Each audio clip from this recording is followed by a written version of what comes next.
jalan pulang.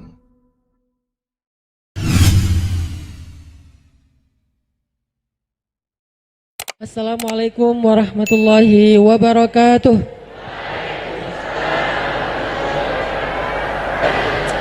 Alhamdulillahi rabbil alamin. Alhamdulillahilladzi bi ni'matihi tatimmus shalihat wa bi fadlihi tatanazzalul khairat wal barakat wa bi taufiqihi tatahaqqaqul maqasid wal ghayat. Asyhadu an la ilaha illallah wahdahu la syarikalah wa asyhadu anna Muhammadan abduhu wa rasuluhu alladzi la nabiyya ba'dah. Allahumma salli wa sallim wa barik ala sayyidina Muhammadin wa ala alihi wa sahbihi ajmain. Rabbi syrah li sadri wa yassir li amri wa hlul 'uqdatan min lisani yafqahu qawli. Yang sama-sama kita muliakan dan kita doakan dengan kebaikan ayahanda kita, orang tua kita dan juga guru kita, Ayahanda Diki Alauddin sebagai ketua Rumah Tahfiz Center, yang Masya Allah Rumah Tahfiz Center ini udah punya santri mandiri lebih dari 60.000 orang di seluruh Indonesia bahkan sampai ke luar negeri. Semoga Rumah Tahfiz Center ini semakin berkah, bertambah santrinya, bertambah para penghafal Qur'annya. Satu saja orang yang menghafal Qur'an dengan asbab kita, maka akan menjadi salah satu penolong kita kelak di akhirat. Jadi kalau ada 60.000 orang yang menghafal Al-Quran dengan asbab kita, asbab di sini artinya kita punya kontribusi di dalamnya. Bisa kontribusi materi, bisa kontribusi tenaga, waktu, skill, apapun. Kita punya kontribusi di dalamnya, maka insya Allah 60.000 orang itu setiap hari membaca Al-Quran untuk kita. Yang satu huruf Al-Quran itu ada 10 kebaikan. Orang yang menghafal Quran itu nggak mungkin baca Quran itu jarang. Pasti setiap hari dia murojaah, setiap hari dia ziyadah. Murojaahnya aja udah entah berapa ribu kebaikan mengalir setiap hari kepada kita dari satu orang. Dan ini ada lebih dari 60.000 santri mandiri Rumah Tahfiz Quran yang ada di seluruh Indonesia, 24 provinsi dan bahkan di Afrika Selatan, ada di Mesir, Kairo, bahkan ada di Gaza, Palestina. Semoga semua kita yang ada di sini, yang hadir di sini mau mengambil bagian kontribusi dan mensupport program Rumah Tahfiz Center yang ada di seluruh dunia ini.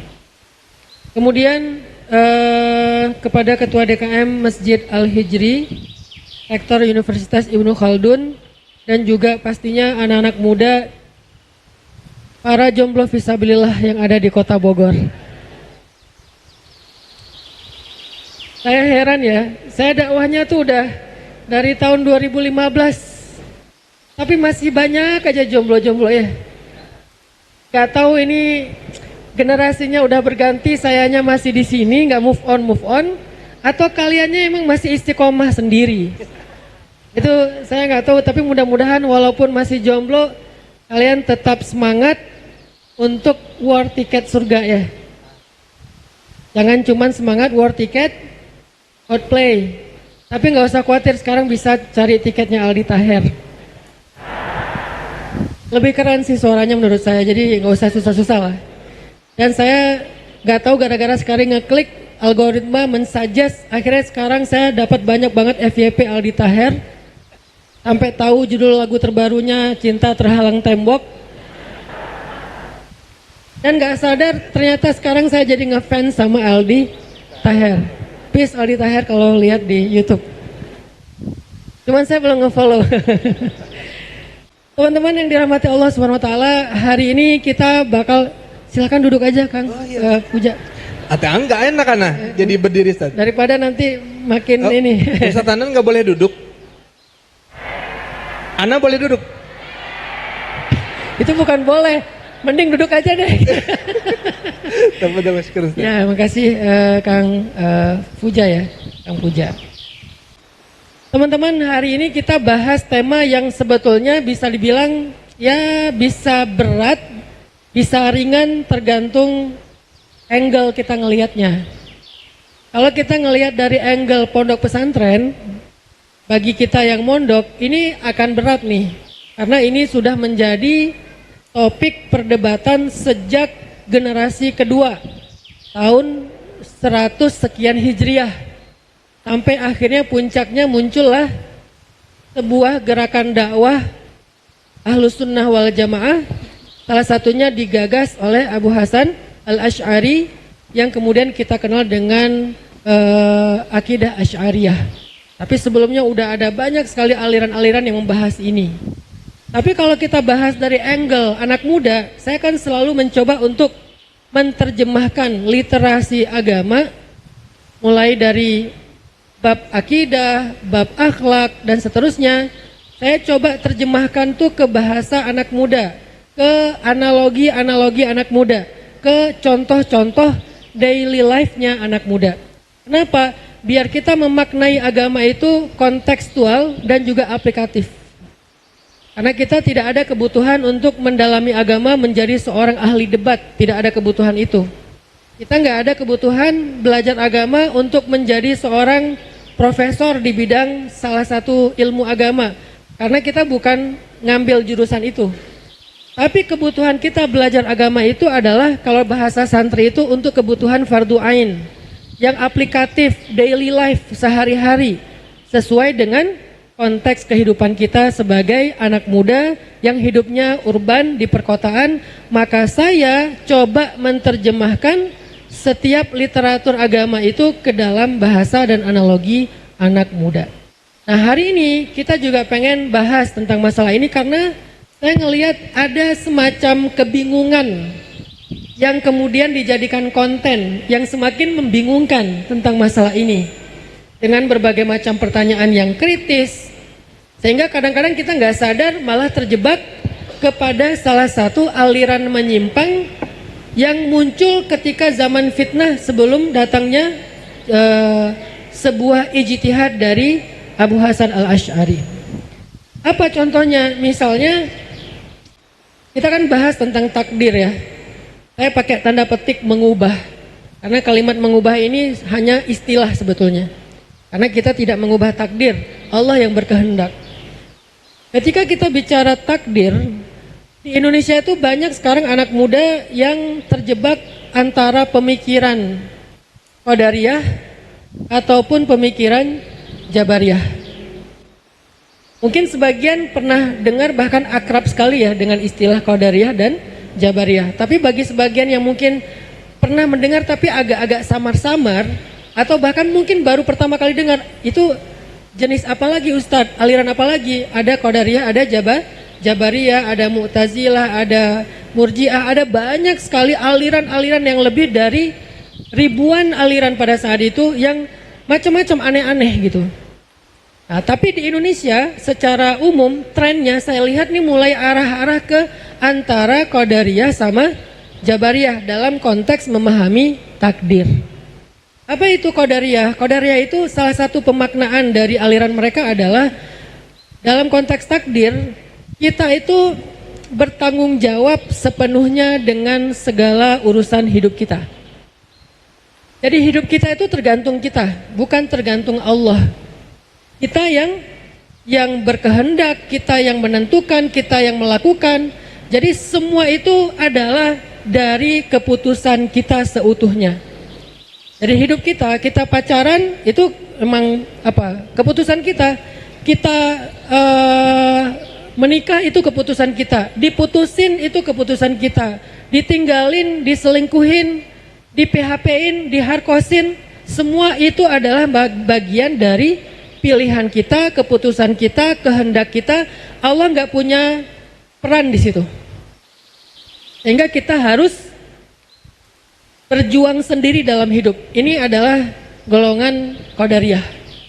Konsekuensi dari pola pikir ini adalah orang kalau melakukan satu kesalahan, karena kesalahan itu adalah disebabkan oleh keinginannya sendiri, dia yang menentukan, dia yang mengikhtiarkan, maka siapapun yang melakukan kesalahan atau dosa, maka dia kekal dalam api neraka. Ini konsekuensi dari pemikiran ekstrim tentang takdir, bahwa kita tuh menentukan diri kita sendiri. Nggak ada yang bisa merubahnya, yang menentukannya kita sendiri yang menentukan. Allah nggak punya peran ataupun bagian di dalam menentukan kehidupan kita. Sehingga nanti jadilah kalau bahasa kita sekarang dibikin lebih sekuler, lebih liberal, nggak usah berdoa, nggak usah tawakal, nggak usah sholat. Orang yang sholat aja hidupnya masih susah kan gitu kan, bahasa sederhananya nih. Ngapain sih lo rajin-rajin banget ngaji, emang kalau lo udah ngaji hidup lo berubah? Yang penting kalau mau hidup berubah itu kerja keras, kemudian belajar yang giat, yang sungguh-sungguh, semuanya ada di tangan kita. Believe in yourself gitu kan. Jadi benar-benar harus mengandalkan diri sendiri.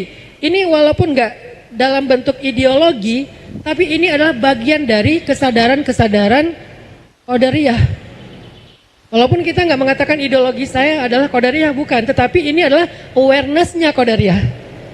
Kesadaran dengan warna qadariyah, yang seolah-olah sholat kita tuh nggak fungsi buat hidup kita, doa kita tuh nggak fungsi dalam hidup kita, jadi orang benar tuh nggak fungsi dalam hidup kita. Yang berfungsi adalah ya usaha kita sendiri. Kalau mau sukses ya usaha aja yang maksimal. Sesekali dia pakai ayatnya apa? Atau pakai kalimat yang sering kita dengar, manjada wajada, siapa yang bersungguh-sungguh dia dapat. Ini adalah awareness dengan warna qadariyah. Dan konsekuensi dari awareness ini dalam konteks yang akidah, dia akan kekal di neraka kalau berbuat dosa. Karena dosa itu perbuatannya sendiri. Ini adalah pemikiran yang agak bahaya, walaupun kita nggak nganggapnya sebagai sebuah ideologi hari ini, tapi menjadi sebuah kesadaran yang dibentuk oleh banyaknya konten-konten. Terutama konten yang arahnya ke sekulerisme, untuk menghilangkan peran agama, menghilangkan peran ibadah, menghilangkan peran Al-Quran, menghilangkan peran Tuhan bahkan dalam kehidupan kita, karena semuanya ditentukan oleh kita sendiri. Nah ini nih bicara takdir versi qadariyah.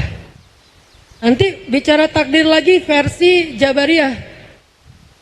Ini kebalikannya qadariyah, bahwa kita itu nggak punya peran apapun dalam hidup. Kita itu nggak punya peluang sedikit pun dalam hidup. Kita tuh nggak punya kontribusi apapun dalam hidup. Semuanya udah ditentukan sama Allah. Baik buruknya kita itu ada di tangan Allah. Allah yang menentukan, Allah yang menggariskan, Allah yang menetapkan, Allah yang mengatur. Jadi kita ikut aja. Nanti konsekuensi sikapnya apa? Behavior, perilakunya apa? Jadi gampang putus asa. Ini mah udah ketentuan Allah, ngapain lagi sih capek-capek? Kalau emang udah ditakdirkan neraka, kita gimana-gimana juga, ya udah emang pasti masuk neraka. Kalau kita ditakdirkan masuk surga, nggak ngapa-ngapain juga, masuk surga. Pasti Allah takdirkan kita jadi orang benar. Kayak terlalu pasrah. Saking pasrahnya nggak mau usaha, nggak mau ikhtiar, akhirnya banyak ngeluh, menyerah, berputus asa. Lagi suka sama cewek, tapi kemudian pakai awareness jabariyah. Kayaknya kalau saya capek-capek ngejar dia, takdirnya bukan dia, ya nggak dapat juga sih. Kalau takdirnya dia, nggak saya kejar juga dapat. Ya udahlah, saya mah biasa aja. Terserah takdir. Ini awareness dengan warna jabariyah. Akhirnya nggak ikhtiar, nggak usaha. Yang paling sering ini dipakai dengan kata-kata gini, qadarullah. Sekarang kalimat paling sering kita dengar itu antara dua. Kalau sebelum terjadi insya Allah, kalau udah terjadi qadarullah. Datang ya besok di acara saya, insya Allah. Tapi dia nggak datang sebetulnya. Pas ditanya kenapa kemarin nggak datang, qadarullah, maaf ya. Yang disalahin Allah, seolah-olah dia nggak datang itu memang Allah yang salah, Allah yang mentakdirkan nggak datang. Ini sebetulnya tanpa sadar udah mulai ada warna-warna jabariyah nih. Dan konsekuensinya adalah kita itu nggak masuk surga dengan amal kita. Sering nggak dengar kata-kata ini? Ini nih cara balik lagi ke liberal dan sekularisasi loh. Kita tuh nggak masuk surga dengan amal kita loh. Kita nggak masuk surga dengan sholat kita nggak masuk surga dengan ngaji kita nggak masuk surga dengan taubat kita tuh masuk surga dengan takdir Allah. Kita masuk surga kalau yang sering kita dengar tuh dengan rahmat Allah. Jadi seolah-olah nggak perlu sholat lagi, nggak perlu ngaji lagi, karena bukan itu yang bikin kita masuk surga. Ini ekstrim juga nih, sehingga kita ngerasa bahwa surga neraka itu bukan dari ikhtiar kita, bukan dari ibadah kita, itu emang udah takdir Allah. Ada yang masuk surga, ada yang masuk neraka. Bahkan yang lebih ekstrimnya lagi adalah mereka itu berbuat dosa, mereka itu minum khamar, mereka itu berzina, mereka itu riba. Tapi ketika ditanya, kenapa kamu kayak gini? Ini takdir Allah, bukan salah saya. Sehingga nanti kedudukan mereka di akhirat adalah bukan dari ikhtiar mereka, bukan dari ibadah atau ketaatan mereka. Ini konsekuensi behavior, perilaku yang muncul dari awareness berwarna Jabariyah. Wah, kalimat yang sering kita dengar, yang pertama kalimatnya adalah manjadda wajada dengan penafsiran Qadariyah. Yang kedua kalimat kita nggak masuk surga karena amal kita dengan penafsiran Jabariyah. Walaupun diambil dari hadis juga, kita masuk surga dengan rahmat Allah, tapi terjemahnya, penafsirannya, interpretasinya versi Jabariyah, sehingga akhirnya membuat kita jadi nggak semangat lagi beribadah. Kedua-duanya adalah pemikiran tentang takdir yang sangat rentan dengan kesalahpahaman, sehingga membuat kita salah sikap. Terus muncullah Ahlussunnah wal Jamaah yang tadi digagas oleh Abu Hasan al-Asy'ari, kemudian Abu Mansur al-Maturidi dan seterusnya, yang mengambil jalan tengah. Jadi sebelum muncul fitnah ini nggak ada Asy'ariyah, karena dulu Islam, Nabi, para sahabat kan belum muncul fitnah ya, belum muncul penyimpangan-penyimpangan. Muncullah penyimpangan di zaman setelah sahabat, yaitu zaman tabi'in di tahun 100 sekian, artinya abad kedua, baru akhirnya muncullah yang orang yang ingin memurnikan kembali agama. Sebagaimana janji Nabi, di setiap 100 tahun itu Allah mengutus orang yang akan memurnikan agama setelah agama itu dirusak atau dikacaukan oleh orang-orang yang tidak berilmu atau orang-orang yang berpenyakit hatinya. Nah, salah satu di antara mujaddid filmi'ah ats-tsaniyah, mujaddid filmi'ah ats-tsalisah, mujaddid di tahun ketiga, di abad ketiga adalah Abu Hasan al-Asy'ari. Artinya beliau memurnikan kembali pemahaman akidah yang menyimpang tadi. Jadi kalau ada yang bilang Asy'ariyah itu kan baru muncul belakangan, ya karena sebelumnya tidak ada penyimpangan di zaman Nabi dan sahabat. Baru muncul penyimpangan di tahun 100-200, kemudian datanglah Abu Hasan al-Asy'ari untuk memurnikan. Nah, apa pendapat atau pemaknaan akidah takdir dalam konteks kita Ahlussunnah wal Jamaah? Sederhananya gini teman-teman, sederhananya nih, kita yang merencanakan, Allah yang menentukan. Kita merencanakan, Allah menentukan. Sederhananya pemahaman takdir dalam konteks Ahlussunnah wal Jamaah, kita merencanakan, Allah menentukan. Sehingga di situ ada kewajiban kita untuk berikhtiar, baik ikhtiar jalur bumi maupun ikhtiar jalur langit, dan juga ada kewajiban kita untuk bertawakal, karena yang menentukan adalah Allah. Ini tengah-tengah namanya nih. Ada kewajiban kita ikhtiar jalur bumi. Apa ikhtiar jalur bumi? Bekerja keras, rajin belajar dan seterusnya. Gak boleh pantang menyerah, gak boleh berputus asa, gak boleh berhenti. Ini ikhtiar jalur bumi. Adapun ikhtiar jalur langit, berdoa, kemudian bersedekah, silaturahim, tahajud, ibadah, bertaubat dan seterusnya. Ikhtiar jalur langit. Lalu setelah kita ikhtiar, maka tawakal kepada Allah. Apapun yang Allah tentukan, kita sikapi dengan ridho. Ridho itu antara dua, terbagi kepada dua ridho itu. Satu, ridho itu adalah syukur kalau yang ditentukan itu sesuai dengan harapan kita.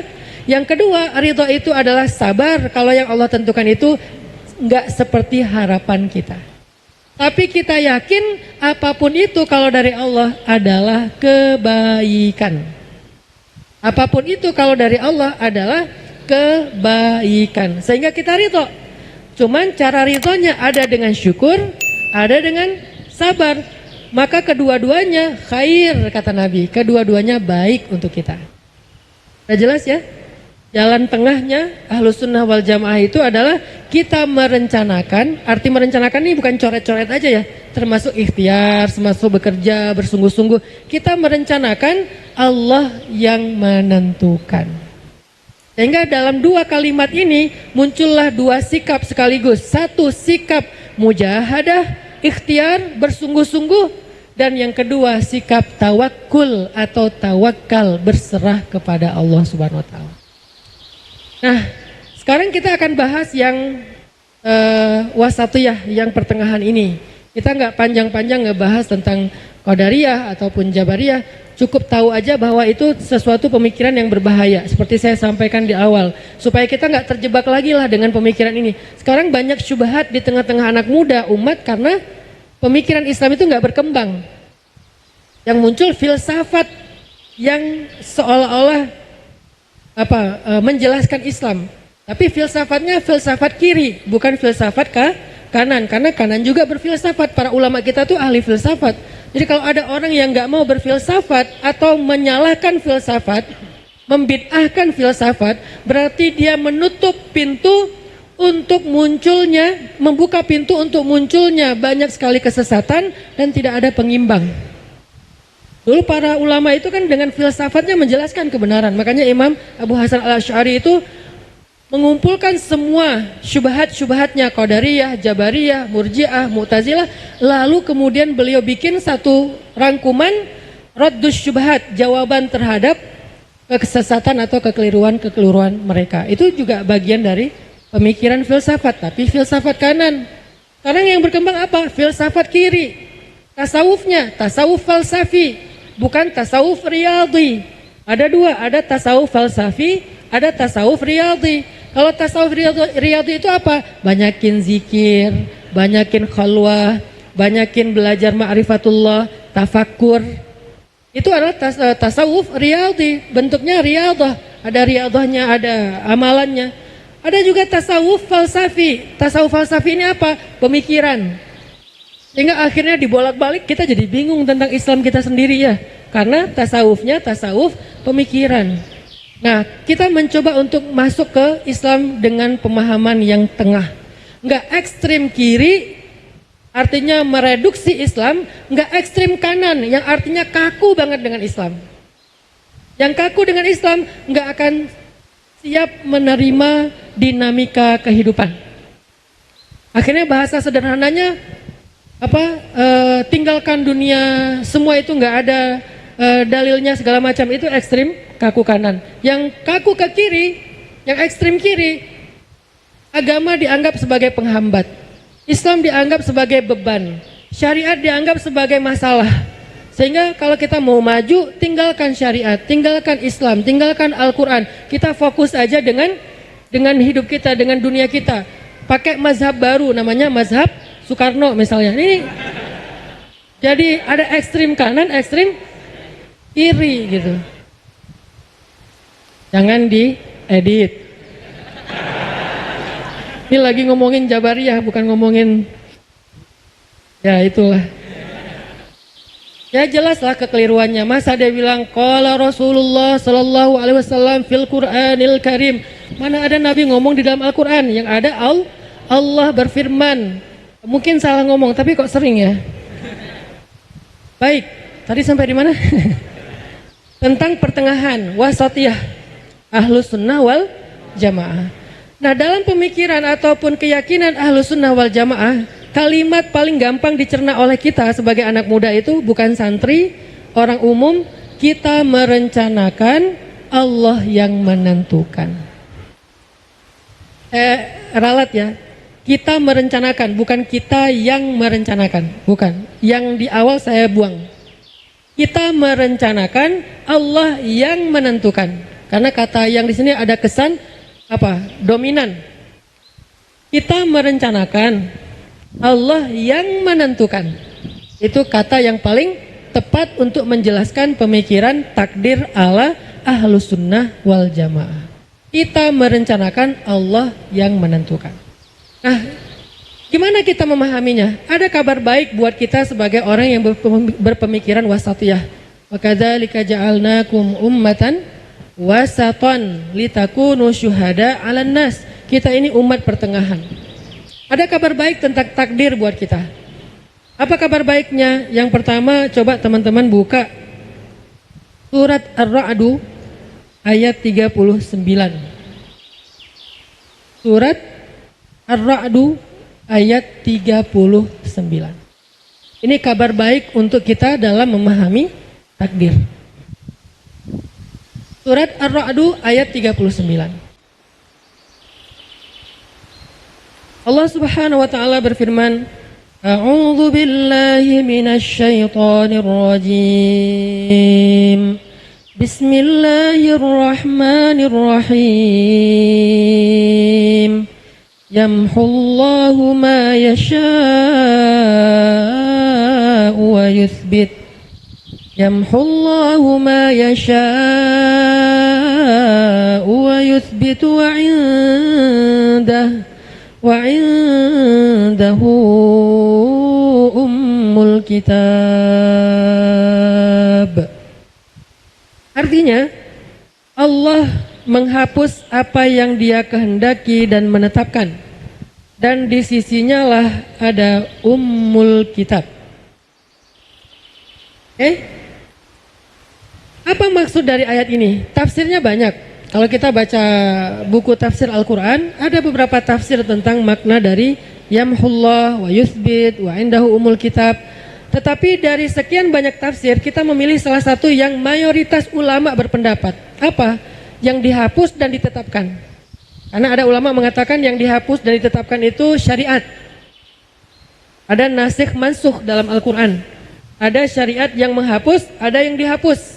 Contohnya apa? Syariat yang menghapus dan dihapus. Contohnya hukum waris kepada saudara angkat. Dulu sebelum Fathu Makkah, saudara angkat itu mendapatkan warisan dari saudara angkatnya yang meninggal sebelum Fathu Makkah.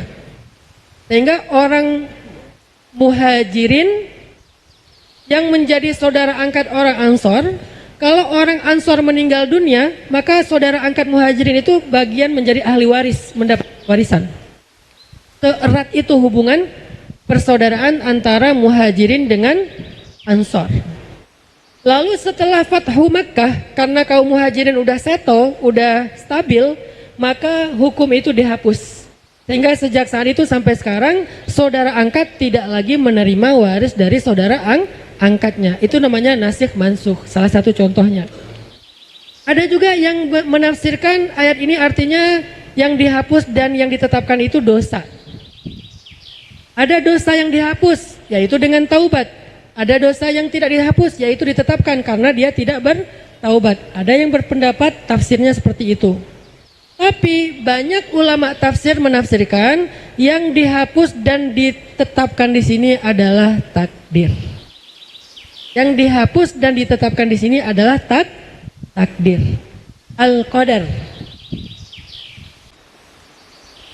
Karena kita mengenal istilah al-qada wal qadar, dan itu salah satu dari rukun iman dalam hadis Jibril, yaitu engkau beriman kepada qada dan qadarnya Allah, khairihi wa syarrih, yang baik ataupun yang buruk. Nah, sekarang yang dihapus dan yang ditetapkan itu apa? Al-qadar, takdir kalau dalam bahasa kita. Ternyata para ulama membolehkan kita memaknai ayat ini bahwa ternyata Allah berkehendak untuk menghapus sebagian dari takdir lalu merubahnya dan menetapkannya dengan takdir yang berbeda. Tapi semua itu ada di dalam qadanya Allah. Pertanyaan yang paling sering ditanyakan, Ustadz, apa bedanya qada dan qadar? Ini versi bahasa kita ya, qada dan qadar. Apakah yang disebut dengan qada itu qada sholat, qada puasa? Ya, qada ini bukan dalam konteks mengqada ya. Ini bab akidah bukan bab fikih. Lalu apa bedanya qada dengan qadar? Jangan tanya saya. Tanya kepada ulama. Nah, kalau kita nanya kepada ulama, salah satu ulama yang luar biasa itu adalah Al-Imam Asy-Syahid Ramadan Buti dari Suriah, dari Damaskus. Beliau meninggal tahun 2010 apa 2011 gitu, karena ditembak lagi taklim gini, ditembak kepalanya. Itu awal terjadinya Arab Spring, revolusi Arab. Nah, Syekh Imam Asy-Syahid Ramadan Buti mendefinisikan bedanya antara qadha dengan qadar.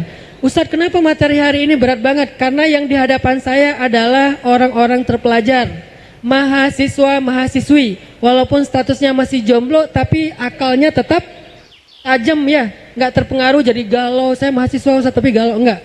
Makanya saya agak ilmiah dikit tapi nggak banyak-banyak.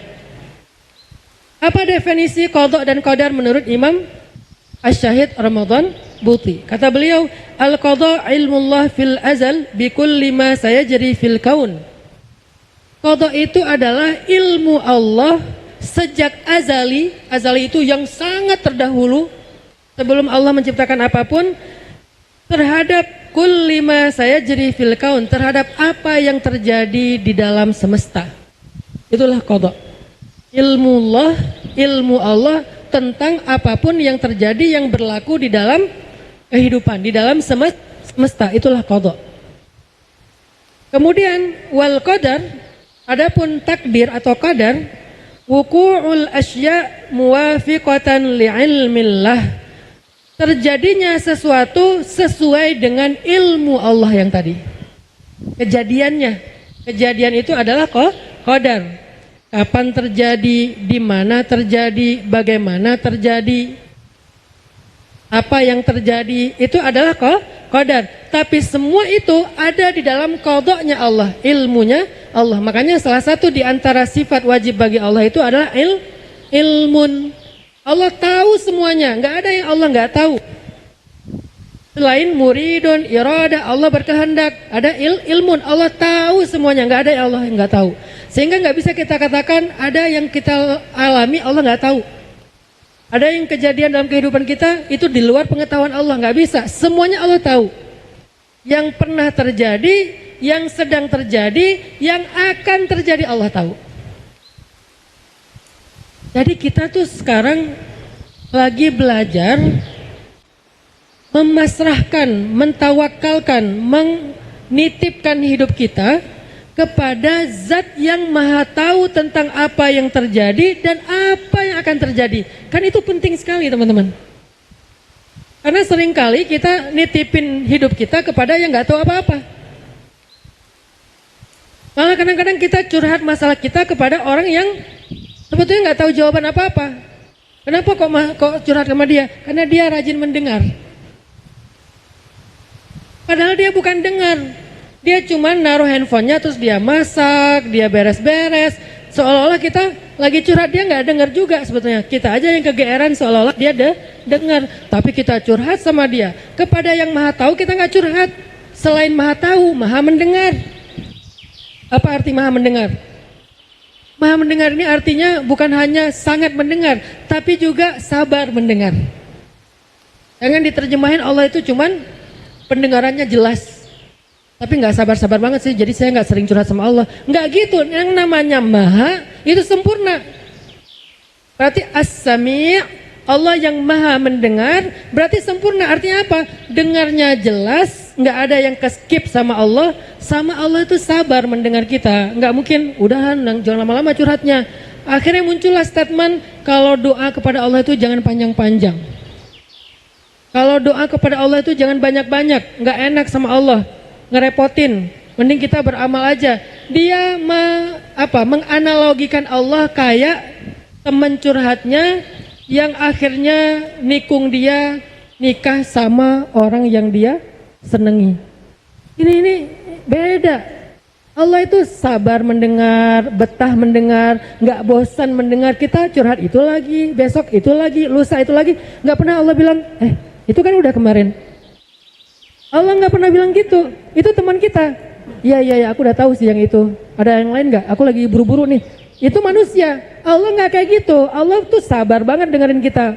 Hari ini kita bilang gini, ya Allah, saya nggak berani mau ngomong sama dia.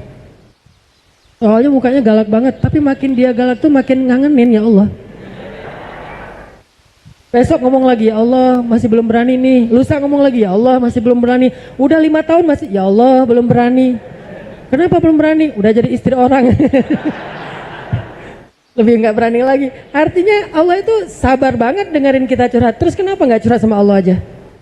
Apa kita pikir Allah tuh nggak dengar? Kalau curhat sama Allah nggak bisa ngelihat Allah dengar apa enggak. Kalau sama teman bisa. Tapi kan kita nelpon ke teman juga nggak bisa ngelihat. Kenapa nelpon ke teman itu kita betah curhat? Sementara menghubungi Allah, berkomunikasi dengan Allah yang kita juga nggak bisa melihat dengan mata. Tapi harusnya kita bisa merasakan dengan iman di dalam hati. Kita nggak curhat. Berarti bicara takdir ini penting teman-teman dalam konteks kehidupan kita. Makanya saya tadi bilang apa? Saya nggak pengen literasi agama itu cuma jadi wawasan. Harus menjadi life hacks. Literasi agama harus menjadi life hacks. Cara hidup. Kita bahas tentang beriman kepada Allah, beriman kepada malaikat, beriman kepada kitab, beriman kepada nabi. Itu harus jadi life hacks. Nggak boleh sekedar jadi wawasan. Karena kalau cuma jadi wawasan, kita nggak bisa merubah apapun. Lagi pula kita nggak ada kebutuhan untuk itu karena kita bukan santri dan calon ustadz. Kita tuh orang yang pengen mempraktekkan Islam dalam daily life-nya kita. Sehingga kita pengen mengerti Islam sebagai sebuah cara hidup, life hacks kita atau lifestyle-nya kita. Apa life hacks dari takdir? Oh ternyata definisi dari qada itu adalah Allah Maha Tahu. Fil azali. Sebelum itu terjadi Allah udah tahu. Sehingga kalau kita mau menyerahkan hidup kita, yang paling benar itu serahin aja kepada yang Maha Tahu. Dia tahu kok apa yang akan terjadi nanti. Dia tahu kok nanti bakal ditolak apa enggak. Dia tahu kok dibukain pintu apa enggak. Dia tahu kok nanti handphone kita, telepon kita diangkat apa di reject. Dia tahu kok kita bakal di fallback atau di block. Dia tahu kok dia akan read doang atau malah nggak di read sama sekali atau dia typing terus nggak jadi nge-send atau dibalas beneran. Allah tahu.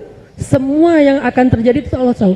Terus serahin aja sama Allah. Ya Allah, saya udah ngirim teks niat baik saya untuk ngelamar dia.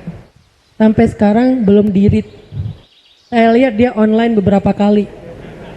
Lasin lagi online, lasin lagi online. Belum pernah dia nge-read yang punya saya. Kayaknya sih nggak sampai ketimpa banget sih, dia orangnya bukan sesibuk itu juga. Tapi mungkin dia belum siap membaca WA saya. Ya Allah, Engkau Maha Tahu kenapa dan apa yang akan terjadi. Aku serahkan kepadamu ya Allah. Kan ada sekarang kalimat dari Ustadz Adi Dayat yang sering dipakai tuh ya. Ya Allah, aku serahkan diriku kepadamu. Tapi dipakainya aneh-aneh. Yang terakhir FYP muncul di saya tuh dipakainya pas penyembelihan hewan kurban. Ada sapi diikat di tenda, terus sapinya ngamuk, tendanya runtuh, orangnya lari sambil gini. Terus dia bilang, ya Allah, aku pasrahkan hidupku kepada. Padahal itu doa takdir banget, itu bagus. Kenapa diplesetin jadi jedak-jeduk versi kita. Memang Indonesia ini banyak editor ya, luar biasa. Artinya kita ketika tahu bahwa Allah itu qada, Allah itu alim atau ilmun, ya udah serahin aja hidup kita kepada yang lebih tahu daripada kita. Kita nggak lebih tahu. Nanti berlakulah ayat yang sering saya ulang-ulang itu. Wa asa an takrahu syai'an wa huwa khairul lakum. Wa asa an tuhibbu syai'an wa huwa syarrul lakum. Wallahu ya'lamu wa antum la ta'lamun. Bisa jadi kalian benci sesuatu padahal itu baik untuk kalian. Bisa jadi kalian menyukai sesuatu padahal itu buruk untuk kalian. Kok bisa kayak gitu Ustadz? Karena wallahu ya'lamu, Allah lebih tahu. Wa antum la ta'lamun, kalian gak tahu. Ini cara kita belajar qada dan qadar ya. Belajar qada itu berarti apa? Belajar gak sok tahu. Belajar qada itu artinya belajar gak sok tahu. Allahu a'lam, selalu itu kata-katanya. Allah lebih tahu. Allah lebih tahu, Allah lebih tahu, saya nggak lebih tahu mana yang baik, mana yang buruk saya nggak ngerti, Allah lebih ngerti. Ya udah saya serahin aja kepada Allah, meminta taufik dari Allah, biar Allah yang mengarahkan saya kepada apa yang menurut Allah baik, walaupun menurut saya di awal saya anggap nggak baik. Ya Allah, kok takdir saya nikahnya sama dia sih? Padahal saya pengennya sama Jungkook. Misalnya, ya, kok jadinya sama Jongkok misalnya. Yang tingginya cuma 1 meter misalnya. Padahal saya pengennya anak basket yang di kampus tuh, yang tingginya 3,5 meter. Kita mempertanyakan. Kenapa kita mempertanyakan? Karena kita merasa lebih tahu. Orang yang nggak merasa lebih tahu nggak akan mempertanyakan. Ya Allah, nggak apa-apa dia jongkok juga. Tapi insya Allah dia yang terbaik untuk saya. Dari sebelah mana yang terbaik? Nggak tahu. Kok nggak tahu? Kan Allah lebih tahu. Ya saya mah nggak tahu. Buat saya nggak ada baiknya. Tapi Allah lebih tahu. Dan kita nggak pernah tahu teman-teman. Sering loh kejadian kayak gitu. Kalau dihitung-hitung nggak ada juga kebaikan. Mungkin kebaikannya bukan dia, tetapi lewat dia. Mungkin kebaikannya bukan dia, tetapi lewat dia. Catat. Mungkin bukan kamu kebaikan aku, tapi lewat kamu. Maka aku tetap berharap. Apa sih? Enggak penting juga kata-kata. Itu bukan hadis ya, jangan salah tafsir ya. Jadi mungkin kebaikan hidup kita bukan dia, mungkin. Tapi bisa jadi dia. Kalaupun kayaknya susah banget nemuin kebaikannya, mungkin kebaikannya bukan dia, tetapi lewat dia. Artinya kita nggak dapat kebaikan kalau nggak lewat dia. Dia itu kurir. Kurir kebaikan. Gimana maksudnya kurir kebaikan? Fa inna ma'al usri yusra. Inna ma'al usri yusra. Bersama dengan kesulitan ada kemudahan. Bersama kesulitan ada kemudahan. Maksudnya apa? Kemudahan itu nggak turun sendiri, dibawa oleh kesulitan. Berarti kalau kita dapat dia, kayaknya kamu usrunnya aku deh. Kamu adalah usrun, kamu itu kesulitan bagi aku, tapi nggak apa-apa, karena kamu pasti bawa yusrun. Temen di grup nih, ada yang nyebelin banget, anggap aja dia kasih nama di kontak kita, nama dia usrun. Usrun 1, usrun 2, usrun 10, banyak banget teman-teman kita yang nyebelin, berarti ada sekian usrun. Kenapa kita anggap dia usrun? Karena dia nggak datang sendiri, pasti bawa yusrun. Nanti teman kita yang suka bantu kita, yusrun 1, yusrun 2, yusrun 3 ya. Kenapa kita bilang dia yusrun? Karena dia nggak biasanya datang sendiri, pasti ada usrunnya. Itu sepaket teman-teman. Maka kalau kita menganggap pun ya, pasangan kita nggak ada kebaikannya sama sekali, maka bisa jadi memang bukan dia kebaikan dalam hidup kita, tetapi lewat dia. Siapa yang kayak gitu? Sayyidah Asiyah. Sayyidah Asiyah, istri Fir'aun. Ada kebaikan Fir'aun? Ada Ustadz, dia nggak poligami. Itu bukan kebaikan. Itu beda cerita ya. Oh, Firaun gitu-gitu setia Ustadz, dia monogami, dia sama istrinya aja, walaupun ujung-ujungnya disalib istrinya sampai mati. Apa kebaikannya kalau kayak gitu? Itu bukan kebaikan. Maka Firaun itu tidak bisa dikatakan sebagai kebaikan. Kalau seandainya ada satu saja kebaikan pada dirinya, Allah udah kasih dia hidayah.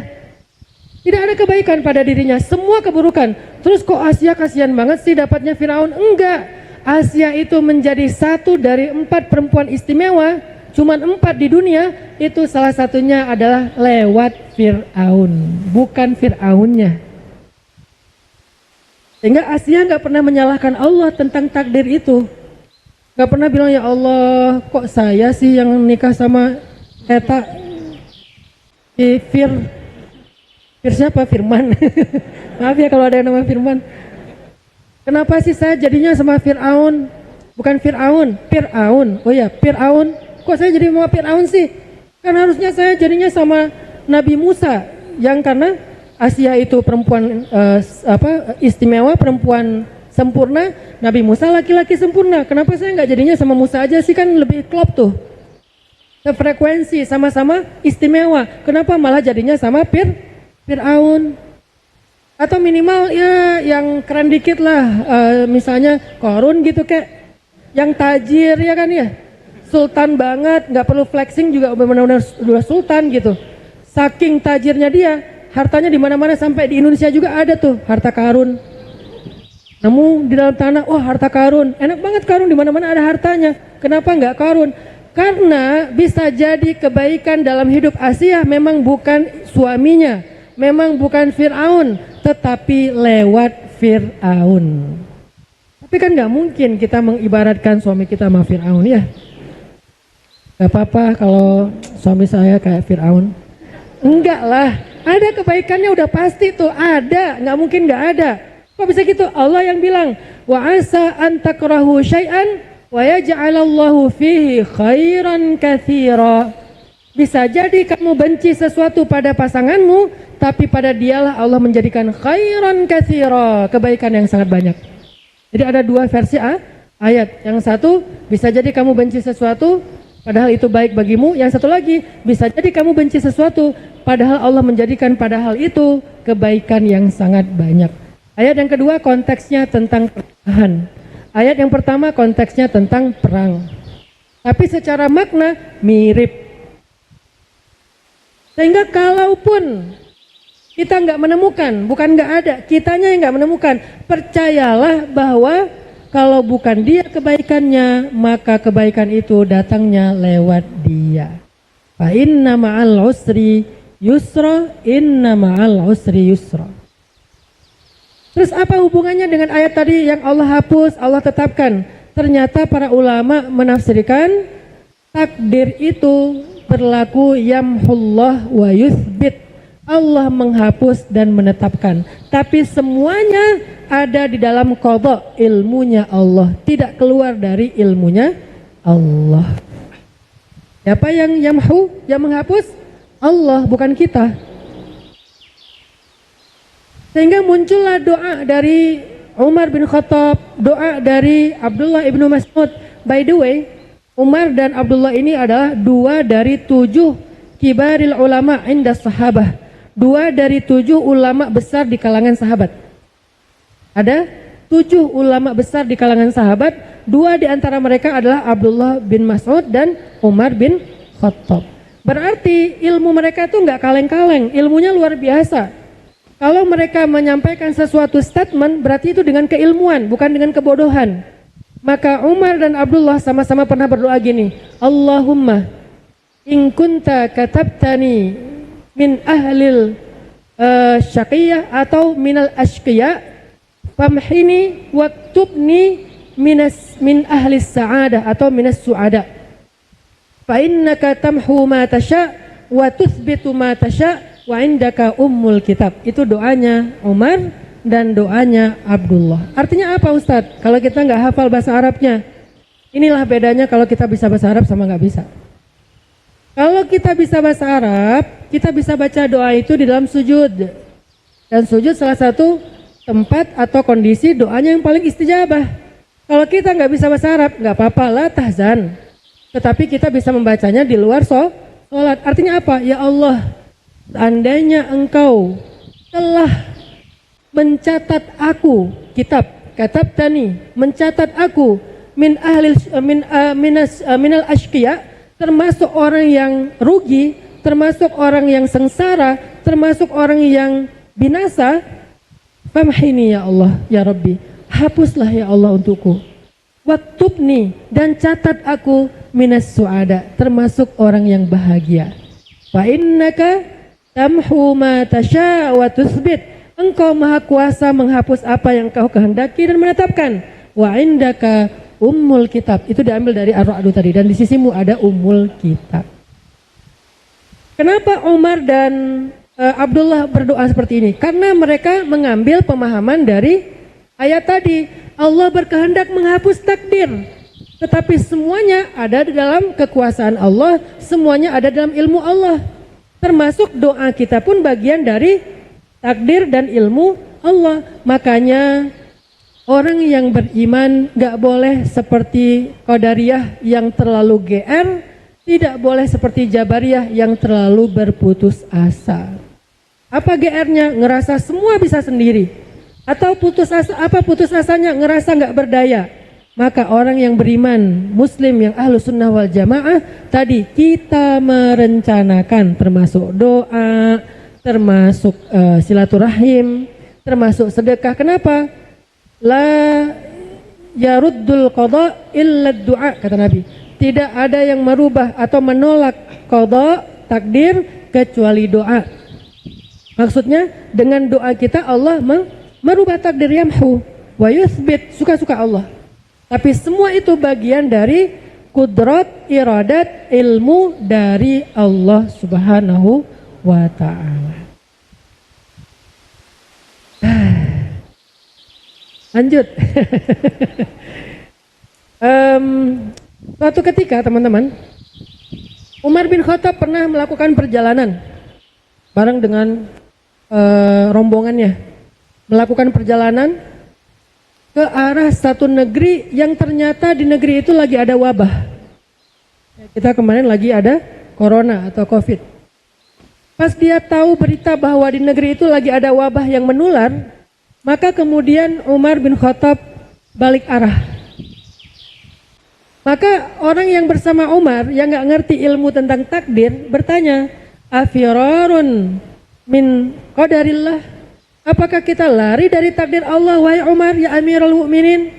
Kata Umar, na'am, firarun min qadarillah ila qadarillah. Ya, ini lari dari satu takdir Allah kepada takdir yang lain. Apa maksud dari kalimat ini? Maksudnya adalah kita berikhtiar untuk meminta Allah hindarkan kita dari takdir kena wabah kepada takdir selamat dari wabah. Tapi semua itu adalah takdir Allah. Semua itu ada di dalam kehendak Allah. Semua itu ada di dalam ilmu Allah. Sehingga tugas kita adalah apa? Ikhtiar dan tawakal. Bang, kalau kita nggak tawakal bisa lari? Nggak, belum tentu. Ada orang yang, maaf ya, dulu kejadian di kampung saya di Aceh. Kampung saya itu sebelah kanan jalan. Kampung satu lagi sebelah kiri jalan. Jadi kita berhadap-hadapan nih. Pas terjadi tsunami, itu tuh kampung yang sebelah kiri jalan itu kan bukit. Karena yang di sebelah sana bukit, yang sebelah sini agak dekat ke laut, ke pantai. Kampung saya tuh habis kena tsunami. Kampung sebelah aman karena dia lebih tinggi. Tapi uniknya banyak warga kampung sebelah meninggal dunia, warga di kampung saya selamat. Kok bisa gitu? Karena kampung sebelah panik, larinya ke kampung saya. Orang kampung saya juga panik, larinya ke kampung sebelah. Artinya, kalau kita hanya mengandalkan diri kita yang nggak tahu apa-apa, merasa ikhtiar kita menentukan hasil, belum tentu. Bisa jadi kita berikhtiar ke arah yang wrong way, jalan yang salah, sehingga masuknya ke toilet akhwat. Ya, kenapa? Karena mengandalkan mata kita rabun, kacamata ketinggalan tadi di kampus. Pas mau masuk toilet, kita pikir itu gambar ikhwan. Ternyata itu gambar akhwat. Ada kumisnya tapi. Akhirnya salah masuk toilet. Ustaz pernah. Kenapa masuk toilet akhwat? Nggak ngelihat petunjuk. Merasa, ini semuanya ikhwan di sini. Keluar lagi. Untung nggak digebukin sama masa ya. Kan nggak keren Ustadz Hanan digebukin masa gara-gara salah masuk toilet. Ngeri banget viralnya, nggak keren banget viralnya. Artinya kalau kita mengandalkan diri kita aja nggak cukup teman-teman. Tapi pasrah aja gitu sama Allah. Terus kita duduk sambil nahan, maaf mau buang air kecil, nahan aja nggak ke toilet. Tiba-tiba nanti kita akan ada di dalam toilet, tiba-tiba semuanya beres. Nggak gitu juga, itu namanya aliran pasrah. Aliran putus asa, bukan pasrah, aliran putus asa. Yang pertama, aliran GR. Maka yang paling benar adalah aliran pertengahan. Ikhtiar, minta sama Allah, tawakul kepada Allah. Kemudian ayat berikutnya, sebelum kita beres. Kabar baik lagi yang lain dari Allah untuk kita dalam memahami takdir adalah firman Allah di dalam surat Ar-Ra'du ayat 11. Masih di surat Ar-Ra'du ayat 11. Apa ayatnya? Di tengah ayatnya ya. Inna Allah la yughayyiru ma biqawm. Inna Allah la yughayyiru ma biqawmin hatta yughayyiru ma bi anfusihim. Wa idza arada Allah biqawmin su'an fala maradda lahu wa ma lahum min dunihi min wal. Sesungguhnya Allah tidak merubah keadaan suatu kaum sampai mereka merubah apa yang terjadi pada diri mereka sendiri atau merubah dirinya. Dan jika Allah menghendaki keburukan kepada suatu kaum, tidak ada yang bisa menolaknya. Maka mereka tidak punya pelindung selain Allah. Ini ayat ngejelasin tentang akidah aswaja banget nih.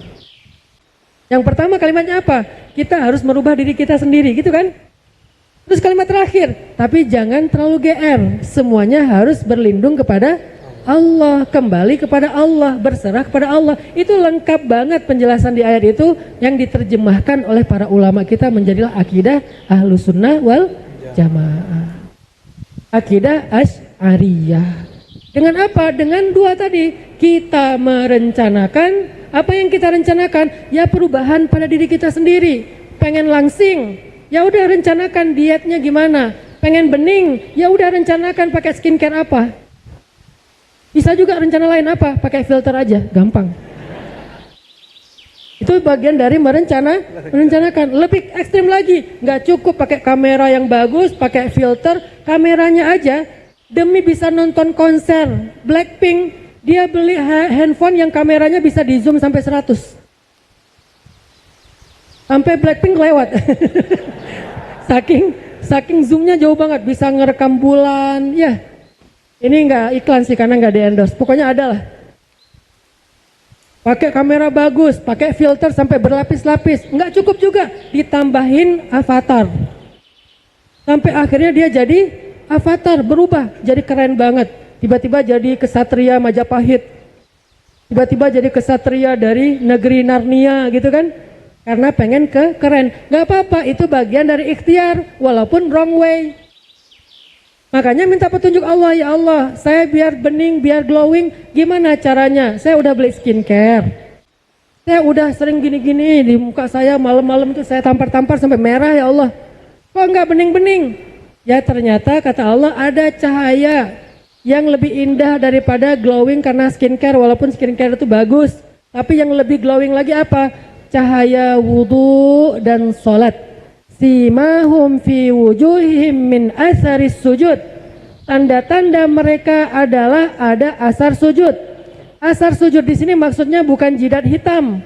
Asar sujud di sini artinya wajahnya bercahaya. Jadi jangan digini-giniin pas sujud, biar dapat asarus sujud.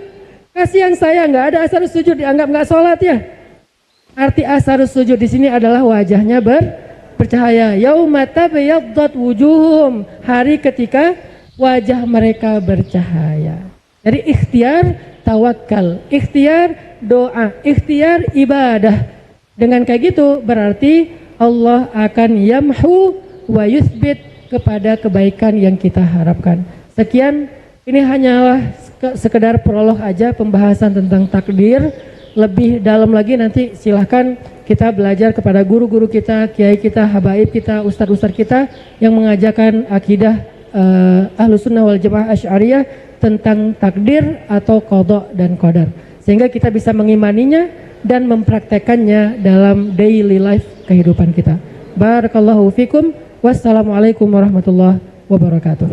Waalaikumsalam warahmatullahi wabarakatuh. Nah teman-teman, Ustadz Hanan boleh duduk. Nah jangan jadi usrun.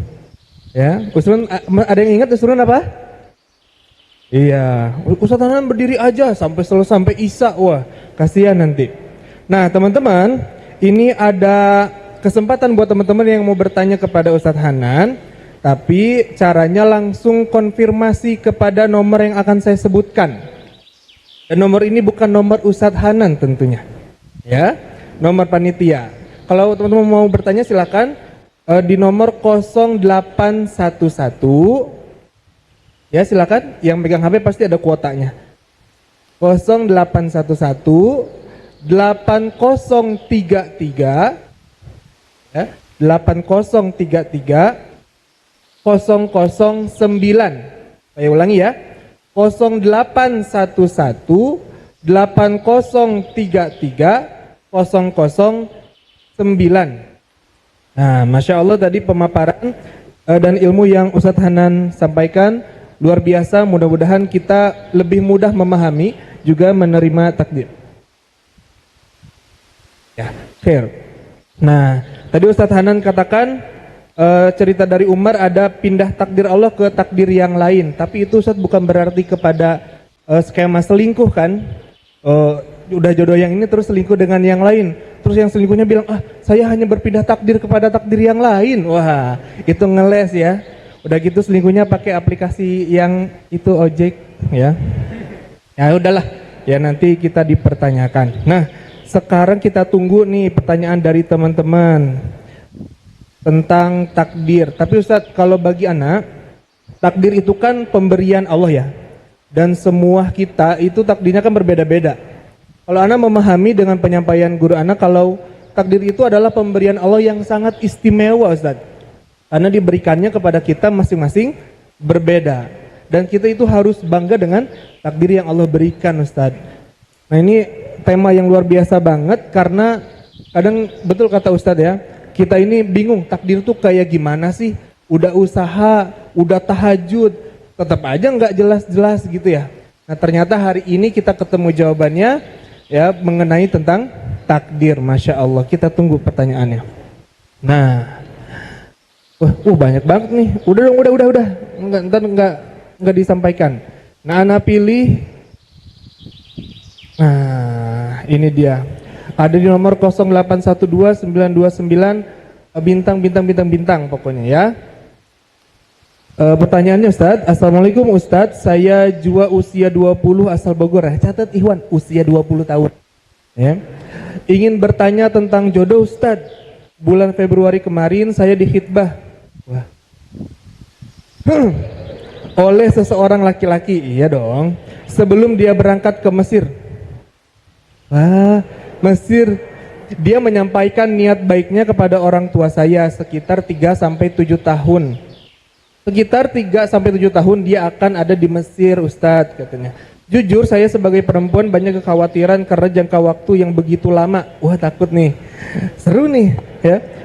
Bagaimana cara untuk tetap percaya dan tenang menjaga hati saya Ustadz? Tafadhol masykuran. Oh ceritanya mirip ya? Canda. Ini sebetulnya bukan pertanyaan ya, minta dikuatkan hati. Karena kalau pertanyaan saya tunggu apa enggak, kan gitu ya. Ini bukan nanya, tapi pengen dikuatkan hati dalam penantian. Menunggu datangnya Farajun itu jalan keluar dari Allah Subhanahu wa taala itu adalah ibadah. Jadi kalau kita dapat ujian itu macam-macam termasuk ujian ditunda satu kebaikan atau dijauhkan dengan orang yang kita sayangi, kebaikannya pengen menikah tapi karena LDRan belum bisa menikah sekarang dan seterusnya. Maka menunggu datangnya jalan keluar atau pertolongan Allah adalah bagian dari ibadah. Sehingga kalau kita sabar menunggu dengan setia sesuai dengan janji kita saat khitbah, maka setiap hari itu kita dicatat sebagai orang yang sedang beribadah. Bisa beribadah sholat sunnah, bisa beribadah zikir Al-Quran, zikir dan baca Al-Quran. Berarti kita setiap hari lagi berzikir, seolah-olah setiap hari lagi sholat sunnah dengan jumlah rakaat yang tidak terhingga. Itulah indahnya menunggu. Makanya ketika kita sakit, menunggu sembuh, maka setiap hari itu ibadah. Ketika kita memberikan hutang kepada teman kita, tapi belum dibayar, menunggu dibayar atau dia ingat atau dia sadar, itu ibadah. Ketika kita punya masalah, menunggu datangnya jalan keluar, itu juga ibadah. Maka kalau mbaknya mau beribadah, tunggu. Tunggu dengan setia sambil memperbaiki diri. Sehingga Allah yang akan menentukan kapan waktu terbaik untuk kalian. Jangan bersuuzon dulu 7 tahun. Bisa jadi dia 6 bulan juga udah gak sabar balik lagi. Kayaknya aku mau bawa kamu ke Mesir deh, ya gitu ya.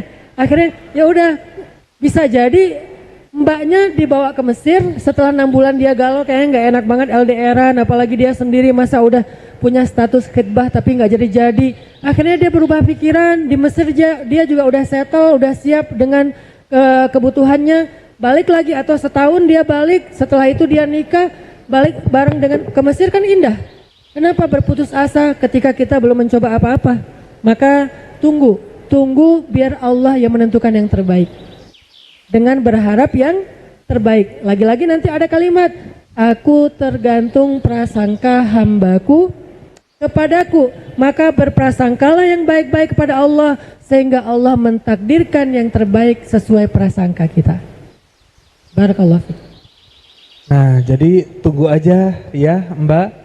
Bersabar, tapi jangan sambil tiktokan, sambil tilawah Quran, insya Allah. Pertanyaan kedua Ustadz, 2 pertanyaan aja mungkin dari Ikhwan.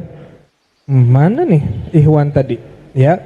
Nah Ustadz, bagaimana caranya atau misalkan tips agar kita ini dapat menerima takdir yang pahit karena saya mendapat ujian dari Allah dengan meninggalnya anak saya. Tafadhol masykuran Ustaz. Kan ada kalimat raditu billahi rabba, ya. Saya ridho Allah sebagai Rabb. Arti Rabb yang mengatur, yang menentukan, yang menjaga. Terus ada lagi kalimat inna lillah wa inna ilaihi raji'un. Kita ini milik Allah dan semua kita kembali kepada Allah. Terus yang ketiga, coba hayati hadis Nabi tentang bagaimana keadaan anak kecil setelah wafat sebelum dia balik. Anak kecil yang wafat sebelum dia balik, kelak di akhirat justru dia yang akan menolong orang tuanya, menjemput orang tuanya, baik di neraka ataupun ketika sedang dihisab. Maka bisa jadi anak kita ini adalah bukan penolong kita dan membahagiakan kita di dunia, tapi kelak dia yang akan membahagiakan dan menolong kita di akhirat. Ini nasihat untuk yang kehilangan putra-putrinya sebelum balik, masih kecil, masih bayi, dalam kandungan, setelah 4 bulan dan seterusnya. Maka itulah hiburan bagi mereka. Apa hiburannya? Inna lillahi wa inna ilaihi raji'un.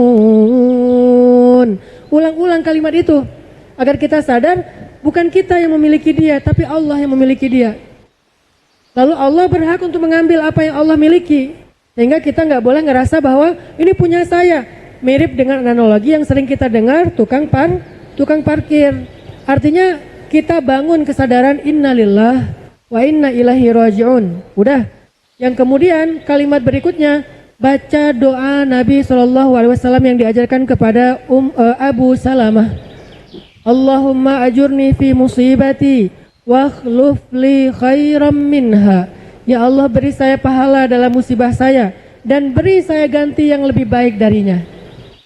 Ya, tetap dia kehilangan anak yang paling dia sayang, tapi bukan kehilangan selama-lamanya, hanya berpisah sekian puluh tahun. Nanti di akhirat Allah akan mengembalikannya kepada orang tuanya selama orang tuanya wafat dalam iman. Bahkan anak itu akan kembali sebagai penolong bagi orang tuanya. Lalu di dunia dengan doa yang tadi Allah akan mengganti musibahnya dengan nikmat yang lebih baik. Bisa jadi anak yang insya Allah juga akan menjadi penyejuk mata bagi orang tuanya. Itu hiburan bagi yang sedang diuji dengan kehilangan. Baca innalillah, fahami kabar dari Rasulullah tentang keadaan anak kecil yang meninggal sebelum usia balik. Kemudian yang ketiga adalah baca doa dari Abu Salamah. Barakallah.